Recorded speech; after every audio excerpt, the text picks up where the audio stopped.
পাশের বাসার রোকসানা ভাবি খুব বড় ঘরের মেয়ে শুনেছি। উচ্চবিত্ত পরিবারের মেয়ে। পরিবারের অমতে ভালোবেসে রাসেল ভাইকে বিয়ে করেছে। রাসেল ভাই একটা বেসরকারি ব্যাংকে চাকরি করে, খুব হিসাব নিকাশ করে চলে দুজন। মাঝে মাঝে দেখি হিসাবের বাইরেও খরচ করে। হাজবেন্ড ওয়াইফ দুই ছেলে, বড় ছেলে ক্লাস 10-এ আর ছোটটা 7-এ। সেদিন অনলাইনে একটা শাড়ি দেখলাম, শাড়ির ডিজাইনে চোখ আটকে গেল।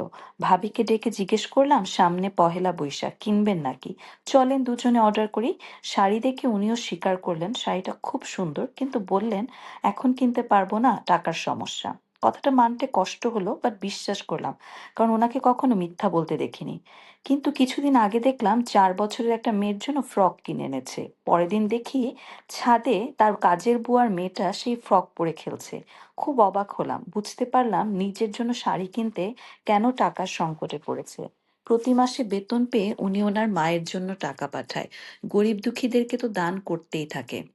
একমাত্র মায়ের সাথে তার যোগাযোগ আছে, পরিবারের আর কারোর সাথে তার যোগাযোগ নেই। শুধুমাত্র মার কাছেই কথা বলে। শাশুড়ির চিকিৎসা বাবদও প্রতি মাসে টাকা পাঠায়। এই শুক্রবার দেখি তো তার বাসায় বেশ হইচই কাণ্ড। দরজা একটু ফাঁক করে দেখি বাসার চারপাশে ফকির মিসকিনের মেলা। 10-12 জন হবে। তাদের আপ্যায়নের জন্য রাসেল ভাই রাস্তা থেকে ধরে এনেছে। স্ত্রীর এসব পাগলামিতেও দেখি বেশ সায় দেয়। ফকির মিসকিনদের জন্য অনেক রান্না বান্না করেছে, আমার বাসায়ও খাবার পাঠিয়েছে। শুধু বিরিয়ানি খিচুড়ি করলেও হতো। এতগুলো আইটেমের কি দরকার ছিল? আমি খেতে বসলাম। রাতে শুতে যাব তখন অনেক কান্নার শব্দ শুনলাম। কান পেতে বুঝলাম রোকসানা ভাবির বাসা থেকে কান্নার আওয়াজ আসছে।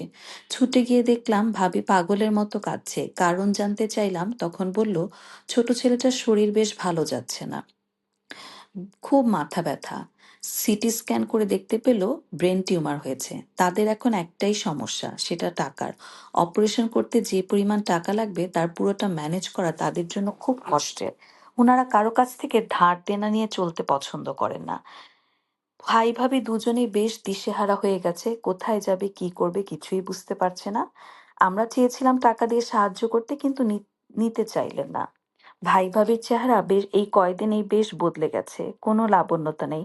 ভাবিকে দেখলেই বোঝা যায় সারাদিন চোখের পানি ফেলে। পরদিন ভাবিরা ছেলেকে হাসপাতালে ভর্তি করালেন। বাসাটা কেমন নীরব নিস্তেজ লাগছে। সন্ধ্যার পর একটা কলিং বেলের আওয়াজ আসলো। আমরা দরজা খুললাম। দরজা খুলতেই দেখলাম একজন লোক ভাবির সাথে দেখা করতে চাইছে। ঠিকঠাক বলতে চাইছিল না, পরিচয় দিতে চাইল না। অনেক জোর করে তারপর বলা